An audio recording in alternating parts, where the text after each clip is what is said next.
prophet. Would you understand that this? But the follower of the prophets have to submit to Allah and the prophets of that time.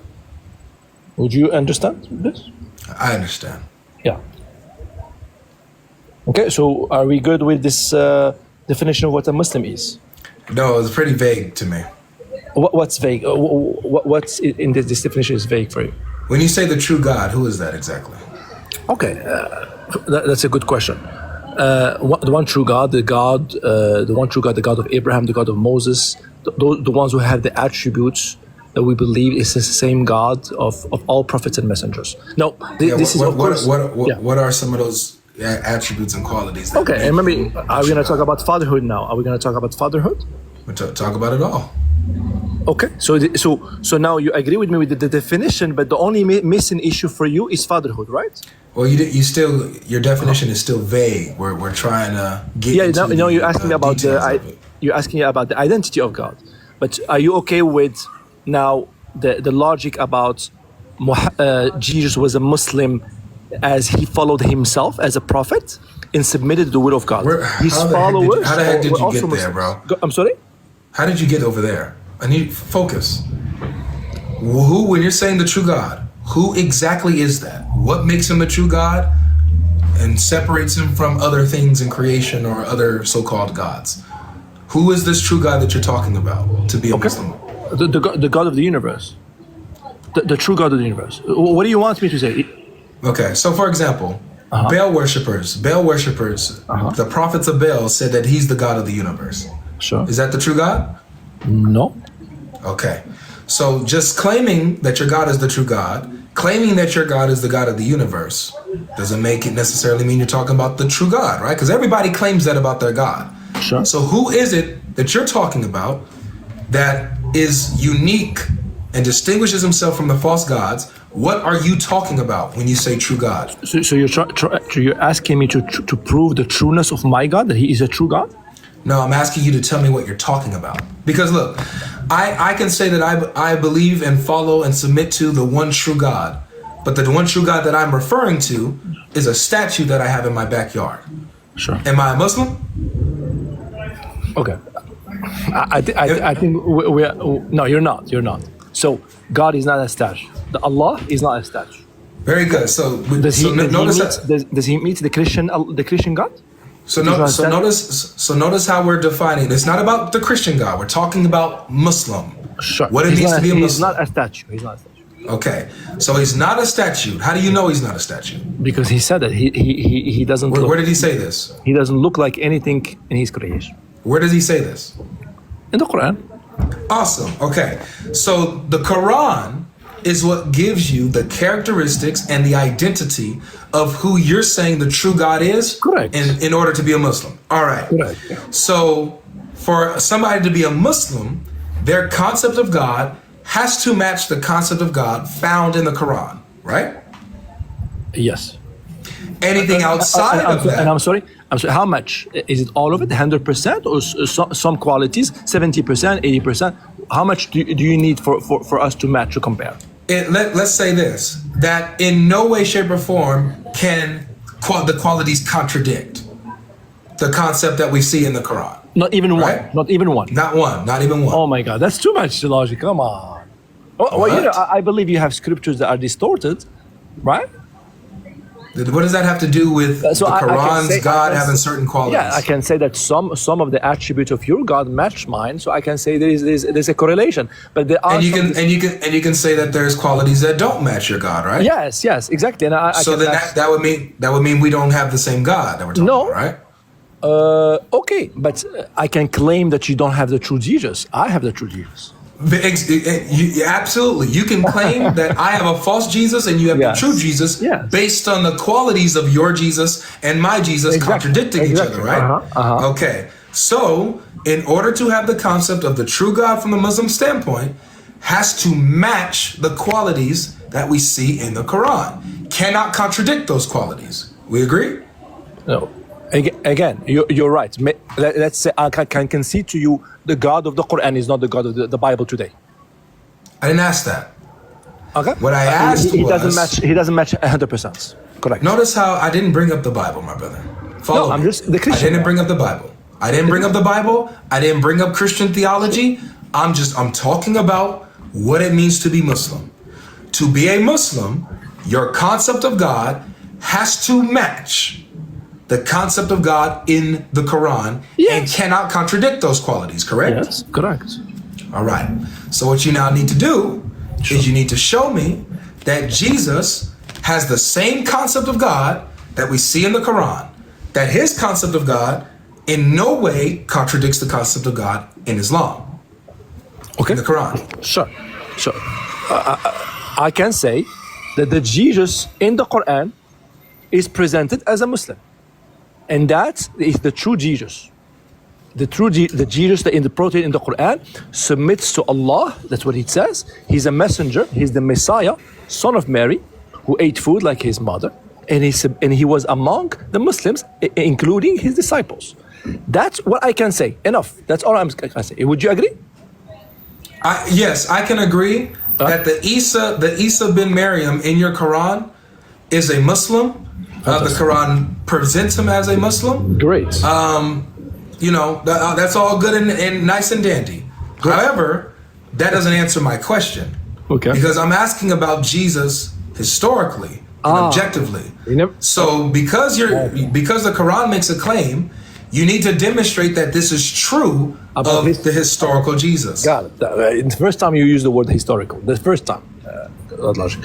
So fine. And I think you meant to say that. So historically, you want to make sure the Quranic Jesus matches the historical data we have about Jesus. Good. Yes. Okay. Now, what historical data do we have about Jesus if it's not biblical, right? If it's not biblical. What do we have? Yeah. Honestly, I don't know much. I think we can. A lot of historians are using also the Bible. They are influenced by the Bible, right? So you're absolutely right. Can we distinguish a really Christology Jesus biography from the Bible away from history? We can't. It's very hard. Exactly, because the history of Jesus is based on the biographies, the gospel accounts that we find in the New Testament. And that's the historical Jesus. Yeah, I'm claiming historical data is dirty, right? What do you mean dirty? Is tarnished, is blemished, or based on? Because it uses biased religious description of Jesus, and it should. So the atheist Islamic one. It should neither use the Christian one. Wait, hold on. So the atheist historians who hate Christianity, who don't believe in miracles, who still point to the New Testament as the historical criteria of who Jesus is, they're biased? Fantastic. Good. Maybe they are, maybe they are not. Why would you put an argument of salvation and say it's the... Do you think that the atheist is biased, man? No, I say they can. Do you agree that they are human beings, right? But what would their bias be in, using the New Testament as their historical? I think their bias could be just accidental. Do you understand? Just accidental. How? In what way? I don't know what. Okay, I would love to. Maybe you have listened to some historians how they get objective data about Christ, about Jesus. How did they take anything from the Bible, or are they really? They take it all from the Bible. Oh, yeah. Okay, that's a problem again. That's a problem. Why is that a problem? Why would historians use the same Bible that gives a picture of Jesus? Why? Because it's the earliest attestation that we have of his life. So let me ask you: do historians believe Jesus is the Son of God? Some do, some don't. Well, there are atheists, you said. But here's what they do say. See, now you're hurting yourself a little bit. So how did I hurt myself? Because you claim the historians are taken from the Bible. So are they taking from all of it or just some of it? Yeah. So taking from the Bible and believing in what it says are two different things. So you can take from the Bible to establish who Jesus is. Like, for example, the atheist historian does not believe that Jesus is the Son of God, but you know what they won't say? They won't say Jesus never claimed to be that. They agree that he claimed to be the Son of God. They just don't believe it. Okay. So you notice the difference? So they validate the statement of the Bible. I'm confused. I don't know how they do that. So like it's very difficult. So here it is again. They do not take the theological beliefs, but they take the claims. They take the evidences. Because Jesus and his history is found in the New Testament, these atheists, they don't believe in the supernatural. They don't believe in God, yet they agree that Jesus claimed to be the Son of God. They agree that Jesus claimed and other people claimed that he did miracles. You know what I'm saying? Although they don't believe in this stuff, they might think from the New Testament, from the Bible. Yeah. So again, they don't believe in these supernatural phenomena, but they do agree that these things were claimed and these things, like something was going on. You understand? So when you talk about the historical Jesus, and you say you want to knock out the Bible, because that's all we have when it comes to his history, apart from Josephus and a couple of Roman writings. Yes. Where do you get the historical Jesus from to determine that he indeed was a Muslim? It's a fair question. I'm gonna answer this question very quickly. I just want to address what you said. You said these historians are taking statements like Jesus claimed to be the Son of God from the Bible. Not they hear it from somebody else. They say it's from the Bible. So the question for you, why will they take these statements and know what about others that he claims to be Son of God, which means he is not just he's claiming it, he is the Son of God. They cannot just say now he is the Son. He claims to be the Son of God. They have to believe he is the Son of God. That's number one. They have to also believe that he resurrected, because the Bible says it. According to you, the Bible says Jesus resurrected. So now they have to take a theological position because they took the Bible as evidence. Their theological position is that miracles are impossible, and there must be some other explanation for why people said that they saw him alive. It's dumb. It's I look, the way that you just laughed, we laugh too, because they have no answer for this. However, they still acknowledge that people claim to have seen a resurrected Christ. Jesus was crucified under Pontius Pilate. His tomb is empty. Maybe they stole the body. Maybe something. They come up with different theories. They don't accept the supernatural answer. Okay, I get. So the point is, hold on, servant. The point is that when it comes to the life of Jesus, they use the Bible as their historical source. Sure. Why don't you, when you're talking about the historical Jesus, determining that he was a Muslim, what historical source are you pointing to determine what Jesus actually believed and didn't? Okay, and I think your job, Mr. Logic, if you're claiming that these atheists are now taking an evidence from the Bible, yet they're not believing in it, it's contradictory. They should actually claim now to be Christians and submit to the Almighty God, the Christian God. I agree. I agree. Or so now answer the question, please. Here's my option. Or they should not use the Bible. It's a poisonous tree. Anything that you take from the Bible, it's a poisonous fruit, because this Bible so now answer. Hold on, let me finish the question. Let me finish my point. Then, you gotta answer though. You gotta answer. Now I'm gonna answer the question. So now that I think there are two possibilities as a Muslim, in what way I can verify the Quran is true or false about Jesus? If these historians are using the Bible, of course I lost. I know. Okay, but if I say no, they should not use the Bible as a historical evidence. They should use something independent. Then the Quran can neither be denied or confirmed. Okay, so what you need to do is demonstrate. Can you understand what you need to do is demonstrate how the Quran is historically in line and factual when it comes to the life of Jesus. Demonstrate that now to us. Since the Bible is off the table, and the historians who are using the Bible, and whether they're atheists or theologians, their history is wrong for using the Bible. Give us the alternative. Where can you show us that the Quran is historically in line with the historicity of Jesus?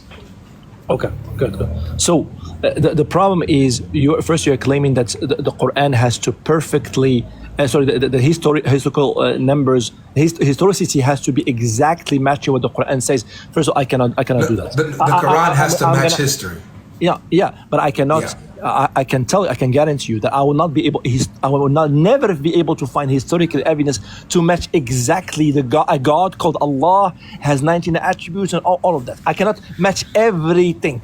Right? Would you be able to match some things that Jesus has some? All right, so you can. I got you. So you can go and you can find historically that Jesus had somewhat of the same concept of God that you find in the Quran, and what he believed about God, his concept, does not in any way contradict the concept of God in the Quran.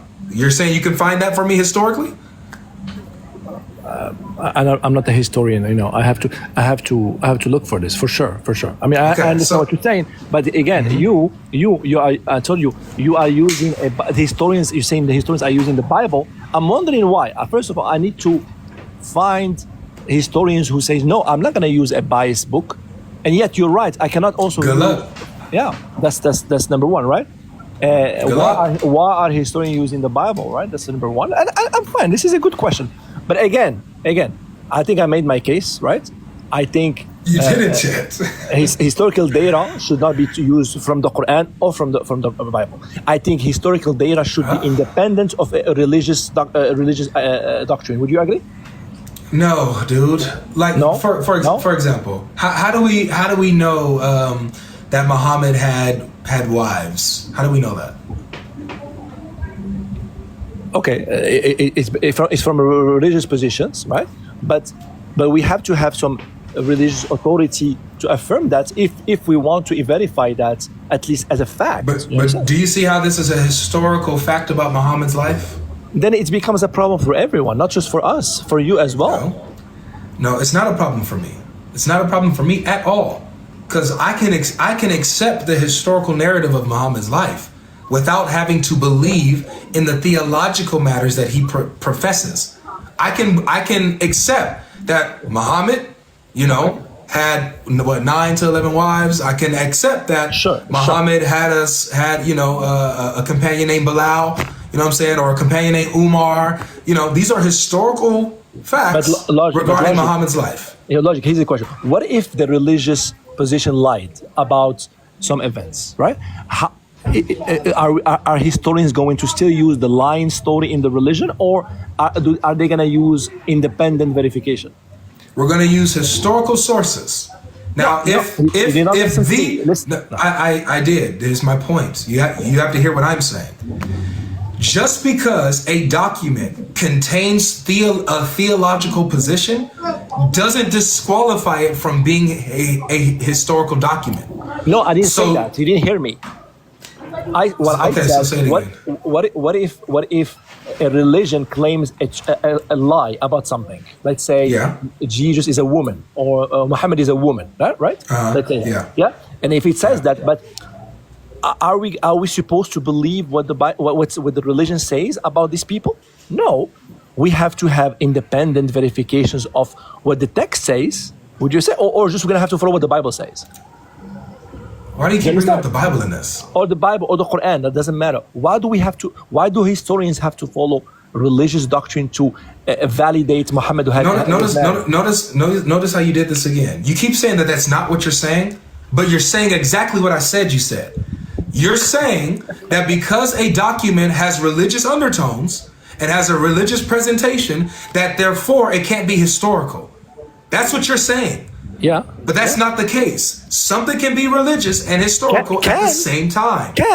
But I think they cannot be historical because even I agree with you. There can be things that claim religious positions and also claim historical positions and be wrong on either both of them or one of them. Okay, let me ask you. Did some Ebionites believe that Jesus never claimed to be God? I don't know. Ebionites, right? You know that Ebionites... we don't have much of what they believe, so I don't know. Yeah. So Ebionites, according to Wikipedia, and it is the question, they believe that Jesus was not God and they were messianic. That's not true. That's not true. That's not what I heard. No, I know that. I mean, correct me if I'm wrong. No problem. Ebionites. But what's the point, though? What's the point? The point, if they were, right?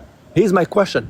do historians, should they use the biblical interpretation of you have today, or should they use also a perspective of Jesus that the biblical, the New Testament is earlier than the Ebionites. The New Testament comes from the actual companions of Jesus, not the Ebionites.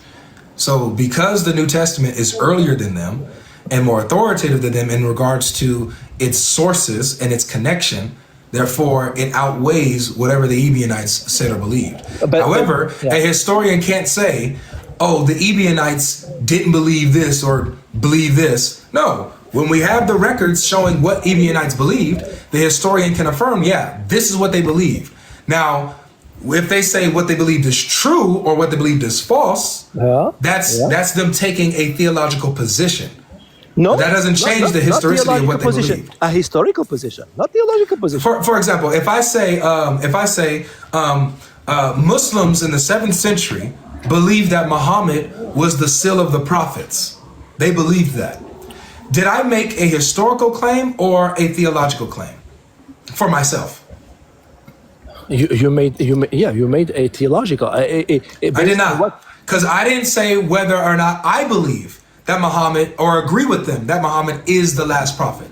I'm just conveying what they believed because that's the I'm giving you the historical claim. Fine. You understand? I'm fine with that. Yes, I'm fine with that. Yes. Okay, so I can come from a historical perspective and be honest with the sources. Yes, Umar and them and the Muslims believe Muhammad was the last prophet.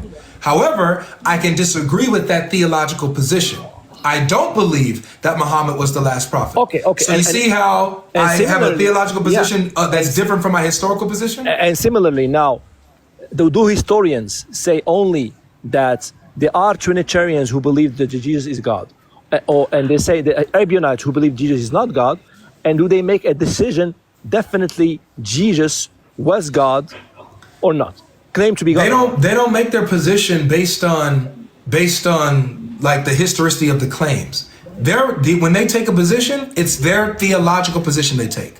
So with an atheist, yes. So if we're taking a atheist historian, you have an atheist historian, you got theological historians, right? Theists, right? Who are historians. Let's, for example, take the atheist, who is a historian.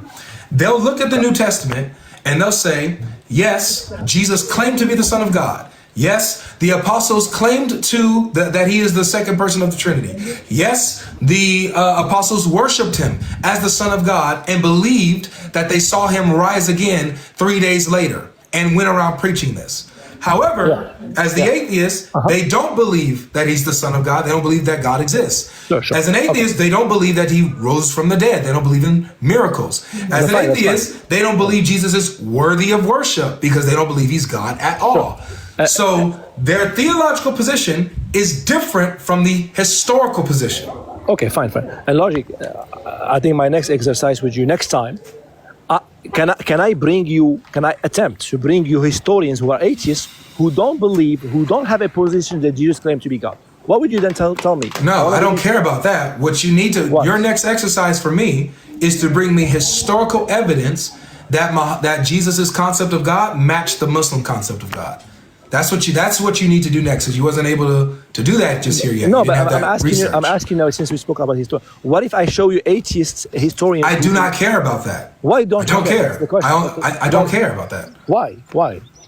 Because that's their theological position. I don't care about that. No, that's the historical position. If they say that Jesus didn't claim to be God? Yes. Oh yeah, bring me those. I'll definitely go. Fantastic, I love it. Okay, thank you. But you understand the priority of what we're talking about. I got it.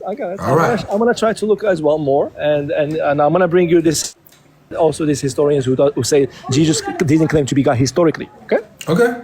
Sounds good. Okay. All right. Thank you. All right. Peace. Yeah, this is my main account, guys. All right, Mufasa, can you show that Jesus is a Muslim? Can I show if Jesus is a Muslim? Yeah, can you demonstrate that to me? Yeah, I can demonstrate that from verses in the Quran. That's just the claim. Yeah, I don't know. That's what's being shown. Yes, so we first have to define what a Muslim is, right? From the Islamic perspective, Muslim is one who submits his will to God and affirms that he's a follower of the one true God, who is Allah. Right, that is who a Muslim is. Submits his will and affirms that God is his creator. If we go to Surah 2, I think, 1 second. Let me see my laptop. Are you about to quote the Quran? Yeah, the Quran is said to prove that Jesus is a Muslim. No, it is not. The Quran is making the claim that I'm challenging. Can you demonstrate that the Quran is correct when it's saying that Jesus is a Muslim and that he believed in this Allah of the Quran? Well, Jesus believed in one God, right? How do you know that? You don't need to use the Quran. What paradigm do you want me to use? The historical sources on the life of Jesus. There has to be a paradigm. Well, yeah, the historical paradigm on the life of Jesus, where we get his life, what he believed, what he said, how he practiced his religion. That's what I need so that we can check to see if the Quran is right about Jesus being a Muslim. So I'm going to attempt and use the Bible as a historical document in this regard, right? As referring to what Jesus himself believes, right? I'm not going to use it as a theological document. I'm going to use it as a historical document because it is both. Fair enough. It is both historical and theological, right? Fair enough. So just to be clear, when you say to be a Muslim is to believe that the one God is your creator, is that any God that you're talking about, or is there a specific concept of God that you have to have?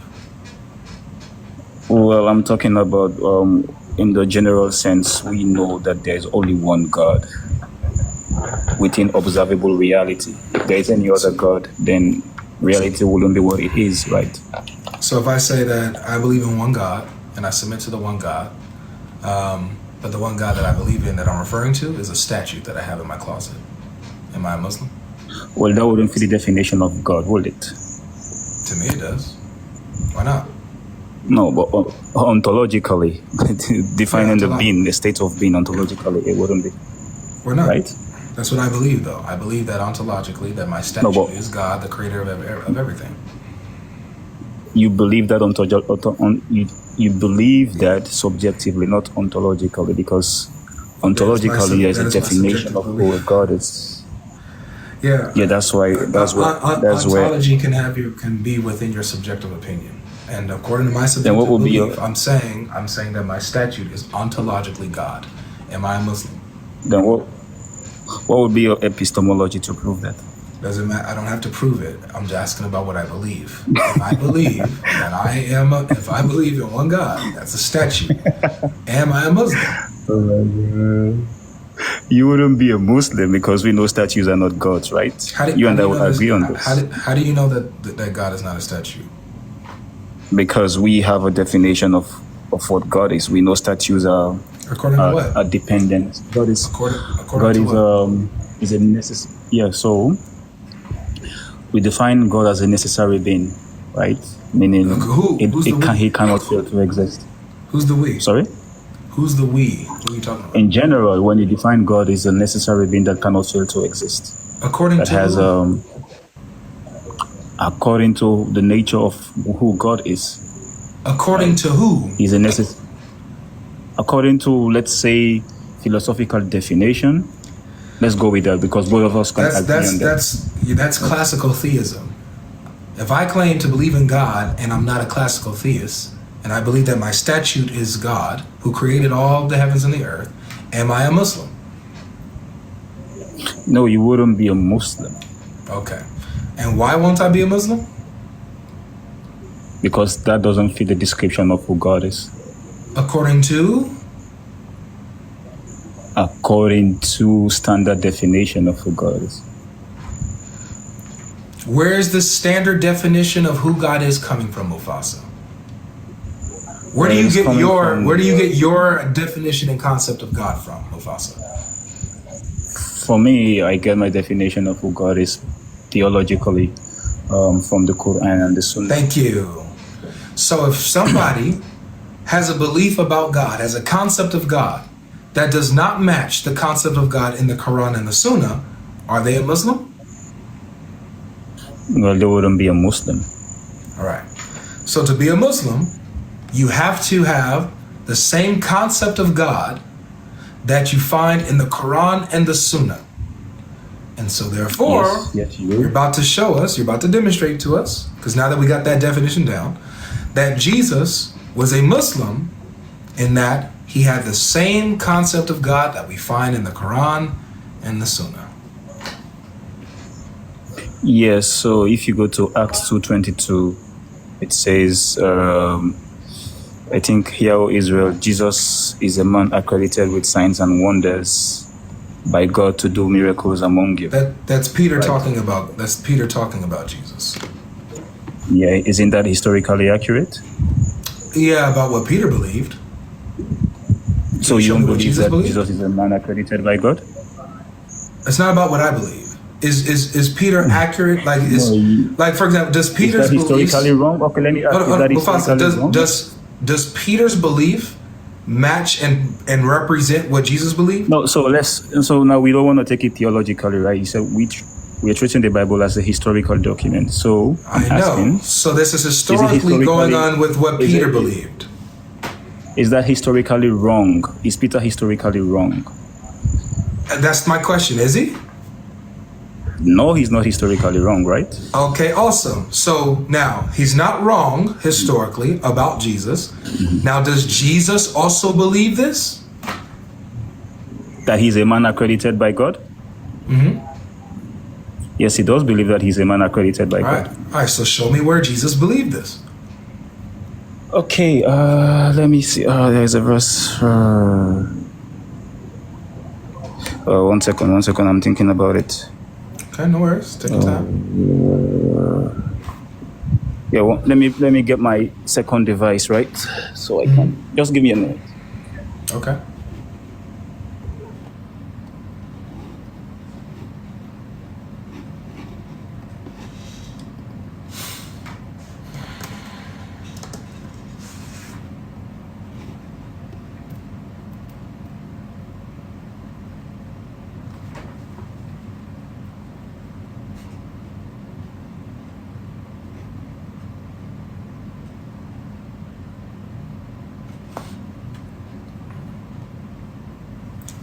Mufasa, just to be clear and to ask you a question, since like we're saying that what Peter said is historically accurate. So when he goes on to say, in the same passage you quoted, he says, "This Jesus delivered up according to the definite plan and foreknowledge of God, you crucified and killed by the hands of lawless men. God raised him up, loosing the pangs of death, because it was not possible for him to be held by it." Is this historically accurate that, Jesus was crucified and killed at the hands of lawless men and raised from the dead?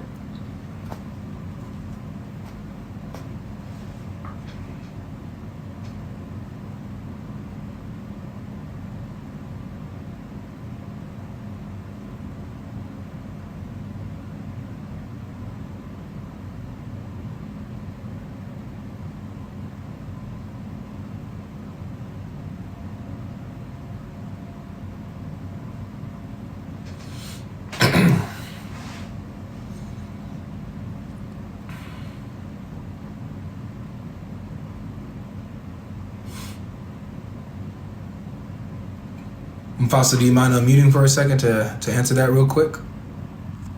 Well, you asked the question. I just got my second device. I got my laptop or my phone.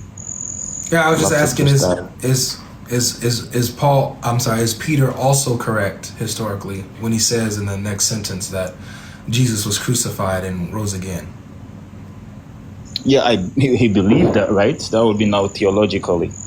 No, this is historical. He's saying what happened. He's saying what happened. No, he's not saying what he believed. He's saying what happened. He said, "When I can Jesus take the Bible as a historical document, and not accept everything it says. What? It doesn't mean I have to take. Wait, hold on. If you acknowledge that verse 22 is historically accurate, you can't then say that verse 23 and 24 isn't historically accurate. Yeah, let me get this point first. I don't want to miss this. Man, y'all don't make no sense, man. You can't say, when Peter says that Jesus is a man accredited by God to do signs and wonders, that's historically accurate.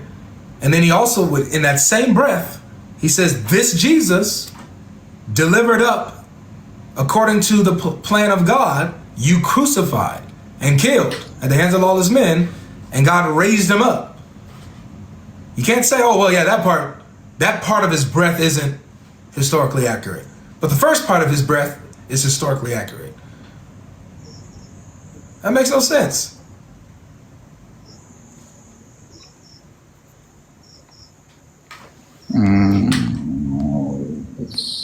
All I hate is when people believe in part of the scripture and rejects the rest, man.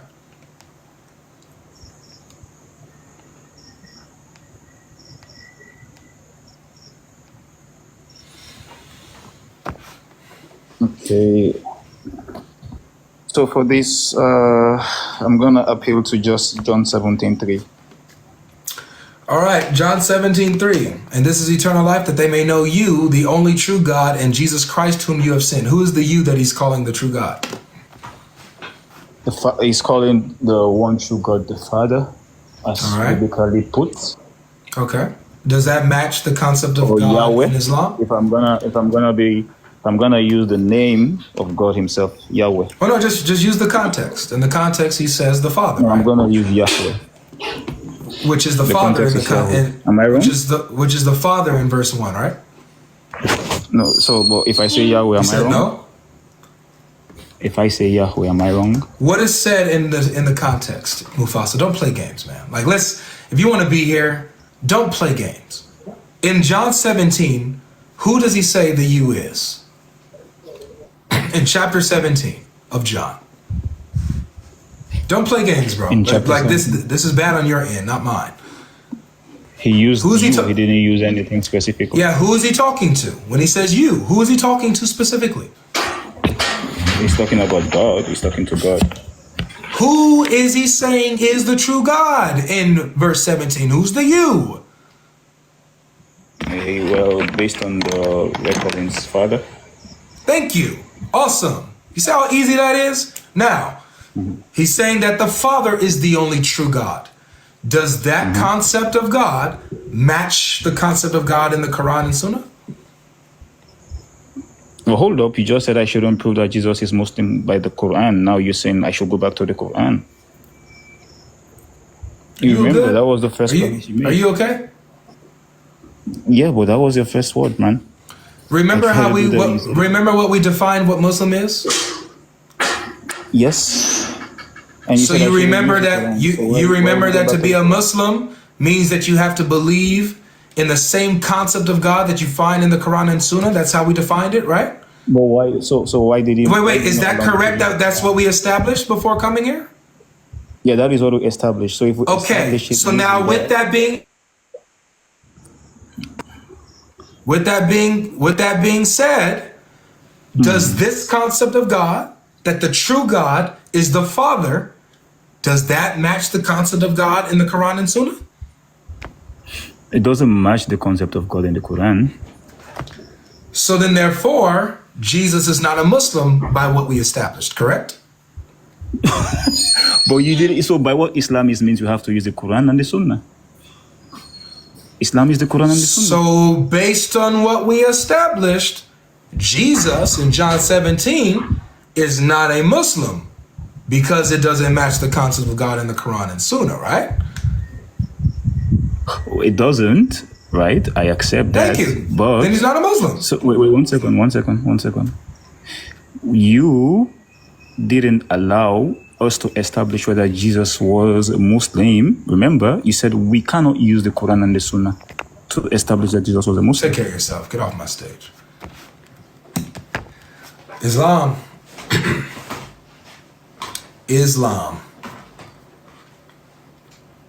embarrassing.